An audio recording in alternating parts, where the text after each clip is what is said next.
बहुत समय पहले की बात है। हिमालय की तराई में बसा हुआ एक छोटा सा गांव था, जिसके पास ही एक घना जंगल फैला हुआ था। उसी जंगल के बीच एक पुरानी गुफा थी, जहां वर्षों से एक महान तपस्वी साधु निवास करते थे। लोग उन्हें महात्मा विरागनाथ के नाम से जानते थे। उनका जीवन त्याग, तप और करुणा से भरा हुआ था। वे दिन रात ईश्वर के ध्यान में लीन रहते और किसी भी जीव को कष्ट नहीं पहुंचाते थे।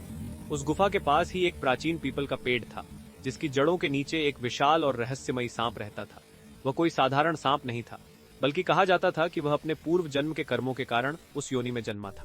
उसकी आंखों में अजीब सी चमक थी, मानो वह सब कुछ समझता हो। शुरुआत में गांव के लोग उस सांप से बहुत डरते थे। कोई भी उस रास्ते से जाने की हिम्मत नहीं करता था। कई बार लोगों ने साधु से कहा, महात्मा जी, यह सांप बहुत खतरनाक है, किसी दिन किसी की जान ले लेगा, इसे यहां से भगा दीजिए। लेकिन साधु मुस्कुराकर कहते, बेटा, कोई भी जीव जन्म से क्रूर नहीं होता, परिस्थितियां उसे वैसा बना देती हैं।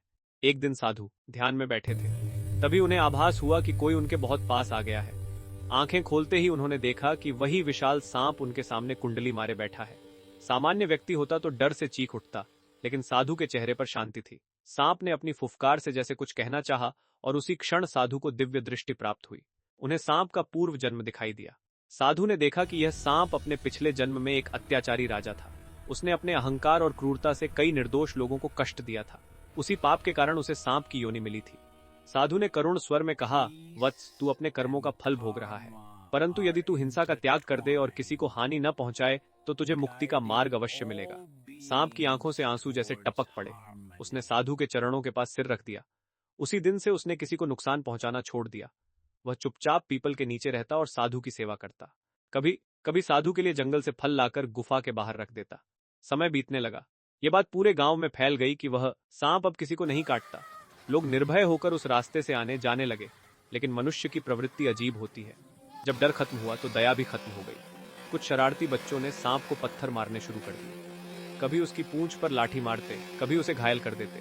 सांप दर्द सहता रहा, पर उसने किसी को काटा नहीं। एक दिन वह बुरी तरह घायल होकर साधु की गुफा तक घिसटता हुआ पहुंचा।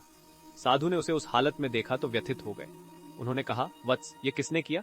सांप ने मौन में ही सब कुछ कह दिया। साधु समझ गए। उन्होंने कहा, मैंने तुझे अहिंसा का उपदेश दिया था, कायरता का नहीं। धर्म का अर्थ यह नहीं कि तू अन्याय सहता रहे। जब आवश्यक हो तब स्वयं की रक्षा करना भी धर्म है। ये बात सांप के हृदय में उतर गई। कुछ समय बाद उसने अपने भीतर संतुलन बना लिया। वह न तो किसी पर आक्रमण करता, न ही अन्याय सहता। यदि कोई उसे अनावश्यक कष्ट देता तो वह अपनी फुफकार से ही उसे डरा देता। एक दिन साधु ने गहरी समाधि ली और उन्होंने देह त्याग दिया। उस दिन जंगल में अद्भुत शांति थी। सांप साधु की गुफा के सामने कुंडली मारकर बैठ गया। कहा जाता है कि उसी क्षण एक दिव्य प्रकाश प्रकट हुआ और सांप ने अपना शरीर त्याग दिया। उसकी आत्मा को मुक्ति मिल गई।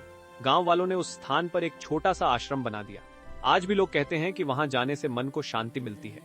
ये कथा हमें सिखाती है कि अहिंसा महान है, लेकिन आत्म सम्मान और आत्म रक्षा भी उतनी ही आवश्यक है।